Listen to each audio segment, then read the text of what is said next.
उत्तराखंड की राजधानी देहरादून को स्मार्ट सिटी बनाने के लिए इस योजना को साल 2017 में बड़े जोर शोरों के साथ शुरू किया गया था। ये परियोजना जमीनी स्तर पर दिखे इससे पहले ही विवादों में दिखना शुरू हो गया। कभी सुस्त चाल और खराब क्वालिटी से उठे सवाल से पूरे प्रोजेक्ट पर पलीता लगता दिखाई दिया, तो कभी जनता के लिए निर्माण हो रहे सड़कों के गड्ढे मुसीबत बनते दिखाई दिए। कहने को तो स्मार्ट सिटी का काम अंतिम चरण में है। सरकारी मशीनरी और अधिकारियों का दावा है कि अब चंद महीनों बाद दून स्मार्ट सिटी बन जाएगी, लेकिन काम की चाल को देख लगता है कि देहरादून कभी स्मार्ट सिटी बन पाएगी, क्योंकि जैसे तैसे तो स्मार्ट सिटी के काम पूरे हो रहे हैं, लेकिन जैसे ही एक काम पूरा होता है वैसे ही दूसरे काम के लिए सड़कों को खोद दिया जाता है। अब एक बार फिर ऐसा ही होने वाला है, फिर सड़कों को खोदा जाएगा। जैसे तैसे तो राजधानी दून की सड़कें बनी थी, वहीं अब एक बार फिर देहरादून के लिए प्रॉपर ड्रेनेज सिस्टम को लेकर DPR तैयार किया जा रहा है, यानी कि फिर बनी बनाई सड़कों को खोदा जाएगा।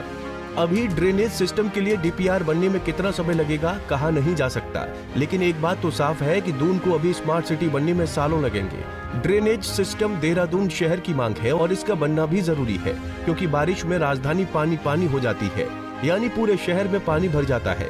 अगर यही काम पहले किया जाता तो सड़कों और स्मार्ट सिटी के काम दोबारा नहीं खोदा जाता।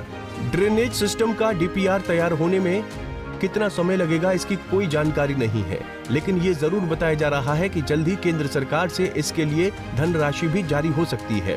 देखिए, शहर में बहुत लंबे समय से काम करने का मुझे अनुभव रहा है और नगर निगम में मेयर होने के नाते उसमें केंद्र की UPA सरकार थी और जेनेरल के माध्यम से हम लोगों ने प्रयास किया था कि देहरादून के लिए एक बड़ा मास्टर प्लान आ जाए ड्रेनेज के लिए, ताकि यहाँ पर जल भराव की समस्या से निजात दिलाई जा सके।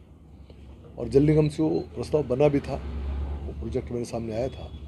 मैंने बोर्ड में जब उसको डिस्कस किया तो उसमें बहुत सारी खामियां थी और मैंने ये चाहा था कि वो खामियां दूर होकर एक फुल प्रूफ प्रोजेक्ट बने और यहाँ के ड्रेनेज सिस्टम को ठीक किया जाए। लेकिन उसके बाद से उसकी कॉस्ट तो बढ़ती चली गई, लेकिन वो प्रोजेक्ट आगे नहीं बढ़ा।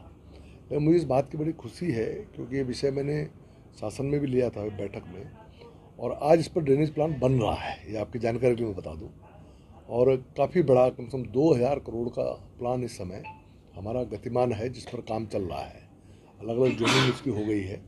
मेरे जोन में भी इस समय जो विधानसभा क्षेत्र में देख रहा हूँ उसमें भी इस समय वो काम चल रहा है।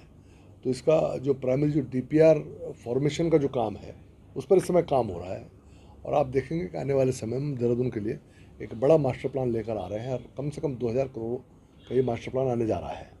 तो उसमें जो छोटी छोटी खामियाँ हैं उनको भी हम लोग देख रहे हैं, उनको समय से, क्योंकि अभी से उसका अगर प्रावधान कर दिया जाएगा तो आगे के लिए चीज़ें ठीक हो जाएंगी। तो उस पर हम लोग इस समय काम कर रहे हैं। थोड़ा दिक्कत है, 1-2 बरसातों में हमको ये झेलनी पड़ेगी, क्योंकि इतना बड़ा प्लान कोई 2 दिन में तो लागू हो नहीं सकता, इसमें समय लगेगा। लेकिन भविष्य ठीक है, आने वाले समय में देहरादून को ये जल भराव से निजात मिल जाएगी, ऐसा मुझे लगता है। विधायक जी का कहना है कि ये शहर से जलभराव की समस्या को खत्म करने के लिए बना पूरा प्लान 2000 करोड़ का है। ये भी बताया कि जब वो देहरादून के मेयर पद पर तैनात थे तब उनके पास ये प्लान आया था, लेकिन उसमें कुछ खामियां थी। अब उसमें सुधार किया जा रहा है। जल्द ही देहरादून में जलभराव की स्थिति को ठीक किया जाएगा। अब सवाल ये है कि जब ड्रेनेज सिस्टम को सही करना ही था तो पहले क्यों नहीं किया गया? आखिर जब सड़कें बन जाती हैं तो सड़कों को फिर दोबारा क्यों खोदा जाता है? हमसे जुड़े रहने के लिए हमारे YouTube चैनल को सब्सक्राइब करें और नई वीडियो की नोटिफिकेशन के लिए बेल आइकॉन को दबाएं।